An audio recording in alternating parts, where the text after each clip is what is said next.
Hi friends, welcome to my channel Avani's world. Sri Vishvavasu నామ సంవత్సరం ఉత్తరాయణం శిశిర ఋతువు ఫాల్గుణ మాసం శుక్లపక్షం గురువారం. ఈరోజు మనము గురునామ స్మరణ చేయడం వలన జ్ఞానము ఆర్థిక అభివృద్ధి లభిస్తుంది, అలాగే అదృష్టము అనేది ప్రాప్తిస్తుంది. ఓం దక్షిణామూర్తయే నమః. ఓం దక్షిణామూర్తయే నమః. ఓం దక్షిణామూర్తయే నమః. అందరూ కూడా ఈ నామాన్ని జపించండి.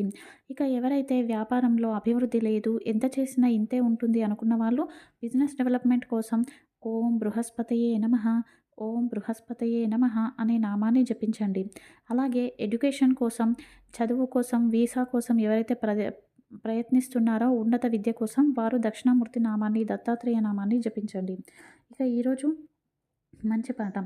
మనం ఎవరిపైనో కోపం పెంచుకొని ఎవరో ఏదో అన్నారని చెప్పేసి కోపాన్ని మనలోనే ఉంచుకుంటే ఏదో ఒక రోజు అది ద్వేషంగా మారుతుంది. అది మనల్ని బాధ పెడుతూ ఉంటుంది. దానివల్ల కొత్త స్నేహాలు చేసి పాత ద్వేషం మనలోనే ఉంటుంది కాబట్టి కొత్త స్నేహాలు కూడా మనల్ని మోసం చేసి వెళ్ళిపోతారు. మనల్ని నమ్మిన వారిని మోసం చేయకండి.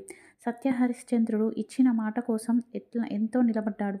అలాగే శ్రీరాముల వారు కూడా తన తండ్రికి ఇచ్చిన మాట కోసం రాజ్యాన్ని వదిలేసి వెళ్ళిపోయారు. దయచేసి కోపము, ద్వేషము, అసూయ మనసులో పెట్టుకొని ఇతరులపై చూపిస్తే ఏదో ఒకరోజు అది మీపైనే ప్రభావం అనేది చూపిస్తుంది.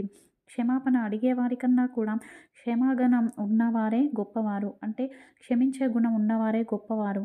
దయచేసి అందరూ కూడా ఈ 3 గుణాలను అలవర్చుకోండి. ఇతరులను క్షమించడం, అలాగే ఇచ్చిన మాటను నిలబెట్టుకోవడం, ఏదైనా వాగ్దానాన్ని, అలాగే మనసులో విషము, ద్వేషము నింపుకోకుండా ఉండడం. ఈ 3 ఉంటే వారి జీవితం చాలా ప్రశాంతంగా ఉంటుంది. దీనికి చిన్న కథ చెప్తాను. ఒక మహారాజు ఉంటాడు. అతడు ఒక వ్యక్తిపై చాలా కోపంగా ఉంటాడు.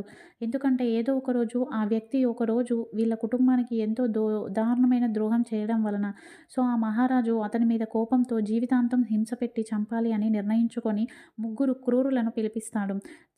స్వామి, ఇతను నా కుటుంబానికి చాలా ద్రోహం చేశాడు. నేను ఇతరిని జీవితాంతం హింస పెట్టి చంపాలనుకుంటున్నాను. దయచేసి మీరు పరిష్కారాన్ని చూపించండి అంటే ఒకరు దూరంగా తీసుకెళ్ళి గన్స్తో కాల్చి చంపండి అని చెప్తారు. అప్పుడు అతను వెంటనే చచ్చిపోతాడు కదా అని మహారాజు అంటాడు.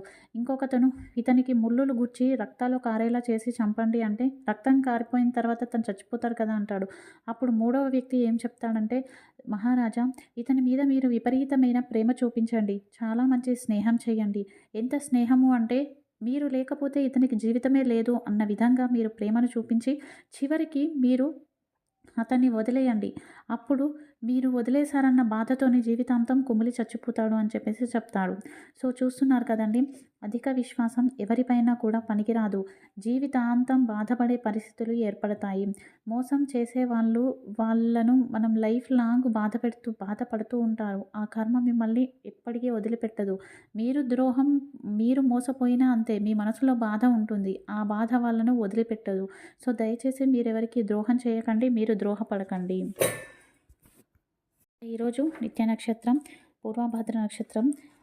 తారాబలం అశ్విని మఖమూల నక్షత్రం వారికి నైదన తార, భరణి పుబ్బ పూర్వాషాఢ నక్షత్రం వారికి సాధక తార, కృతిక ఉత్తరాషాఢ నక్షత్రం వారికి ప్రత్యక్ తార, రోహిణి హస్త శ్రవణ నక్షత్రం వారికి క్షేమతార, మృగశిర చిత్త ధనిష్ట నక్షత్రం వారికి విపత్తార, ఆరుద్ర స్వాతి శతభిష నక్షత్రం వారికి సంపద తార, పునర్వసు విశాఖ పూర్వభద్ర నక్షత్రం వారికి జన్మతార, వృషమి అనురాధ ఉత్తరభద్ర నక్షత్రం వారికి పరమమిత్రతార, ఆశ్లేష జ్యేష్ఠ రేవతి నక్షత్రం వారికి మిత్రతార.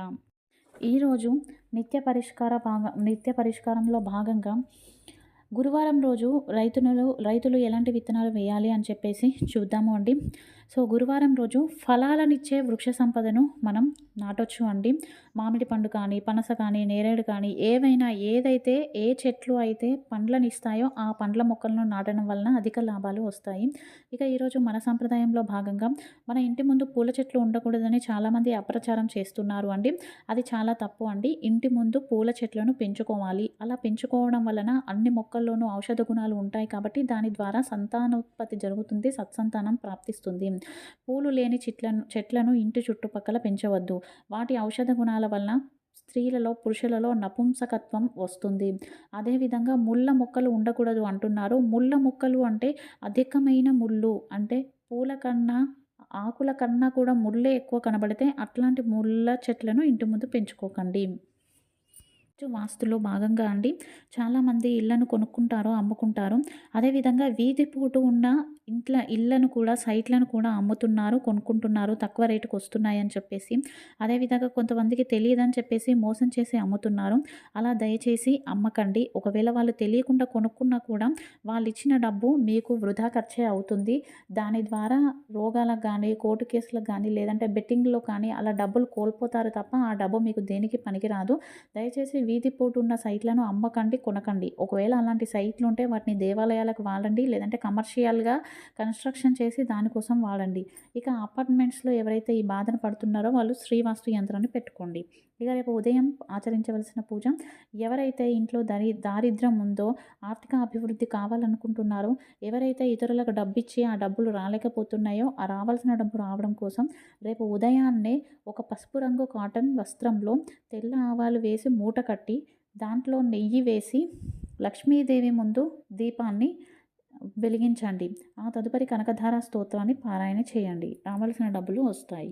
కోసం ఈరోజు సాయంత్రం ఏదైనా గురువు ముందు నెయ్యి దీపాలను వెలిగించి శనగలతో అల్లిన మాలను సమర్పించుకోండి. అలాగే వివాహం కోసం ఎవరైతే చూస్తున్నారో వారు గురుదేవాలయానికి వెళ్ళి నెయ్యి దీపాలని వెలిగించి 16 ప్రదక్షిణలు చేయడం వలన ఖచ్చితంగా వివాహం కలుగుతుంది. గురుబలం ఉంటేనే సంతానం, వివాహం, ఉద్యోగం ఏదైనా కూడా.